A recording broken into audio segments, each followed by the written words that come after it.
Sedangkan di reksadana pendapatan tetap itu masih tim yang bertahan total, tapi udah mulai berani nyerang lah.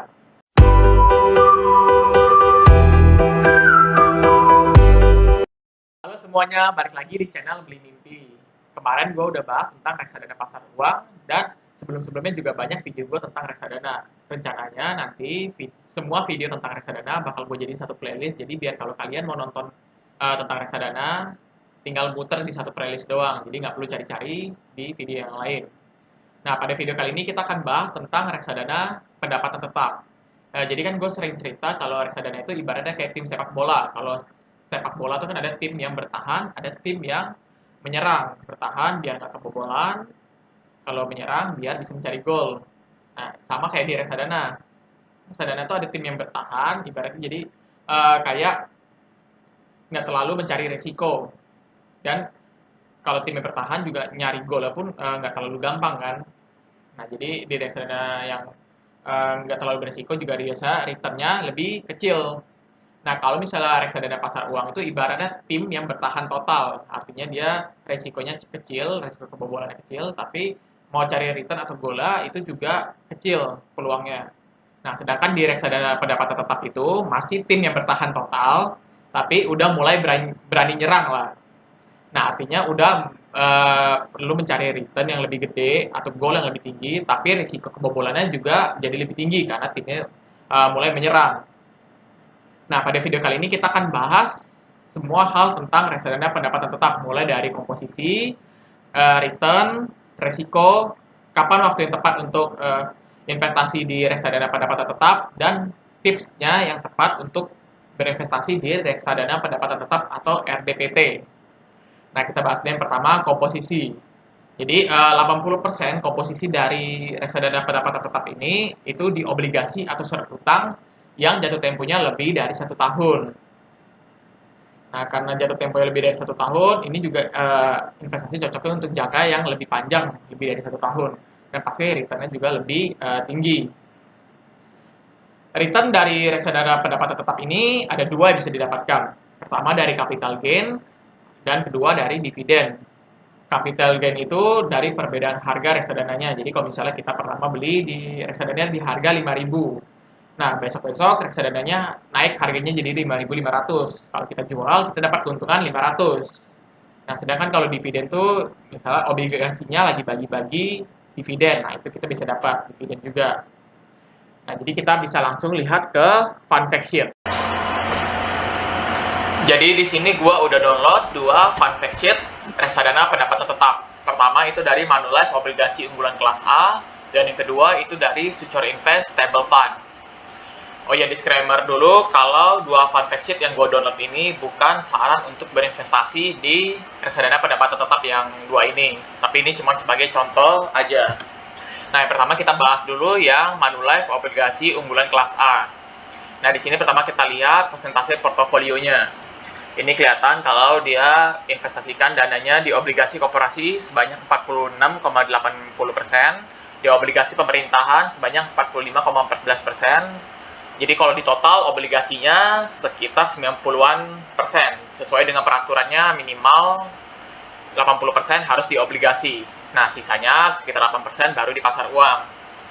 Nah, di bagian kanannya kita bisa lihat ini 10 kepemilikan portofolio dari reksadana Manulife obligasi unggulan kelas A ini.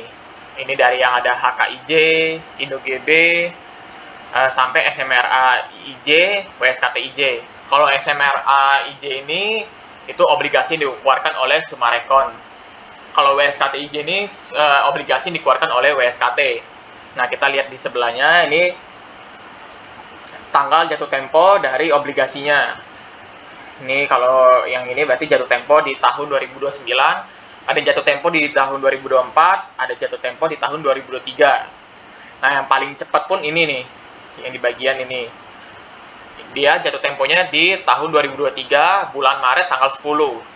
Ya, berarti kalau dibandingin sekarang tahun 2022 Maret, ya paling cepat 1 tahun lagi jatuh temponya. Sisanya di atas 1 tahun semua.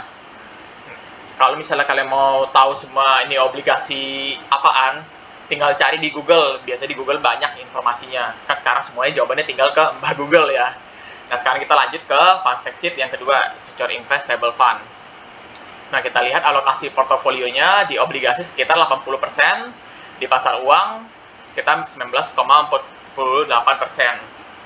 Nah, kita lihat ke sebelah kanannya. Jadi di Secure Invest Stable Fund ini menginvestasikan dananya ke obligasi BCOM 01, obligasi FR 0070, dan obligasi, nah ini agak susah nyebutnya. Nah, kita lihat ya di obligasi BCOM 01 ini obligasi apaan sih? Nah, jadi gue udah cari Google BCOM 01 dan ketemu hasilnya dari website ksei.co.id. Nah, jadi obligasi BCOM 01 ini adalah obligasi yang dikeluarkan oleh Bank Commonwealth.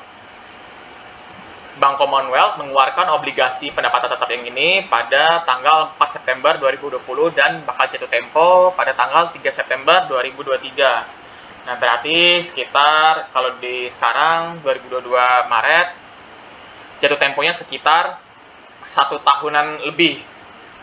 Nah, jadi di sini kita bisa lihat juga kalau bunga dari obligasi ini sekitar 7,5%. Nah, jadi kita di sini bisa lihat semuanya tentang obligasi yang ada di portofolio fund fact sheet ini. Terus gimana sih resiko dari reksadana pendapatan tetap ini? Resiko dari RDPT ini sedikit lebih tinggi dari reksadana pasar uang, tapi nggak tinggi amat, nggak terlalu berisiko. Kalau misalnya RDPU atau reksadana pasar uang itu kan banyak kan masuk ke deposito dengan surat utang atau obligasi yang jatuh temponya kurang dari setahun. Nah, kalau RDPT ini masuk 80%-nya ke obligasi yang jatuh temponya lebih dari setahun, makanya sedikit lebih berisiko. Nah, jadi kapan sih waktu yang pas untuk kita berinvestasi di reksadana pendapatan tetap? Kalian kalau misalnya punya tujuan keuangan yang jangka waktunya menengah 1 sampai 3 tahun, boleh berinvestasi di RDPT ini. Jadi kalau misalnya kalian punya tujuan keuangan mau beli rumah 3 tahun lagi, nah boleh uang investasi kalian dimasukin, dipindahin ke reksadana pendapatan tetap ini.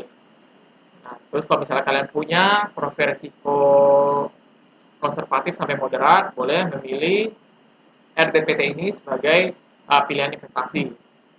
Nah, terus gimana sih tips untuk memilih RDPT yang tepat? Pertama, usahakan memilih top 20 manajer investasi. Kalian bisa cari di Indo Premier manajer investasi yang bagus, atau cari Google, Bit, semua aplikasi sekarang banyak. Terus usahakan pilih top 5 produk reksadana pendapatan tetap dengan AUM tertinggi. Oke, hopefully dengan adanya video ini kalian mulai ngerti tentang reksadana pendapatan tetap dan mulai investasi sekarang juga. Oke, see you.